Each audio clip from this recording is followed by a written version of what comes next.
Hi, good morning everyone. Welcome to my video. And Saan ni Ma? yeah, actually nag-aano ko ng isda. So, Saan ni Ma? this is what we call the isda batu. Yeah, look at that. Ah, yan ang anak ko. Ate, mama, my beautiful Saan ni daughter. Ma?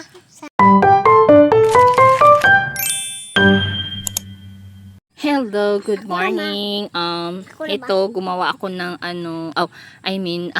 nilinis ko yung isda. Look at that. So, yeah, that's how nilinis ko na talaga ng isda. Oo, kakalinis kasi lang talaga 'yan. So, alam niyo napaka-struggle talaga ng isdang ito. Pag Buwan na? there is more. This is the last fish that we're going to clean. Okay? Ano po? Wala na? We will remove the kaliskis this fish.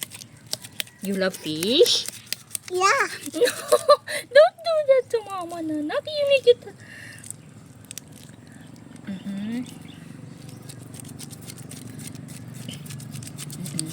So ganito yung pagkakaliskis ng fish na ito. Isdang bato. And then, nanak, dito.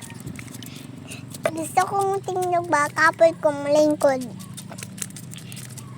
Alam nyo guys, itong na to, isda, sobrang sarap pag gawing paksiw. Paksyo? Paksiw. Yung talaga, paborito niya talagang Wow. paksiw. Okay. Yun na nga lang, Agay. madalang lang siya kumakain ng isda. Depende sa klase ng isda. Sobrang arte ng anak ko pagdating sa isda.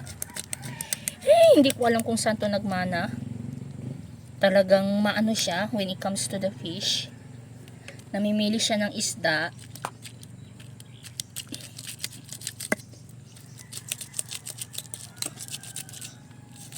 Where is it the camera, nanak? Show it, okay? This is how I clean the fish. So, nire-remove ko muna yung yung kaliskis niya. Nanak, where's the camera?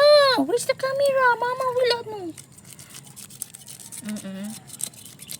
And then, yun nga lang, ayan.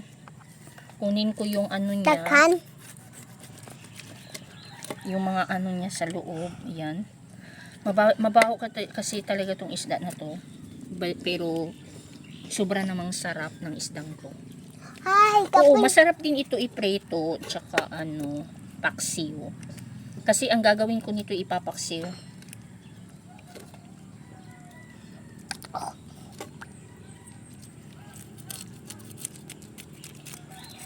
Actually, si Papa talaga ang nito magkakalsis. Kaso nga lang busy si Father. Kisa father. Papa, yung lolo mo, imong lolo. Ako lolo. Nanak, show ito da Oh.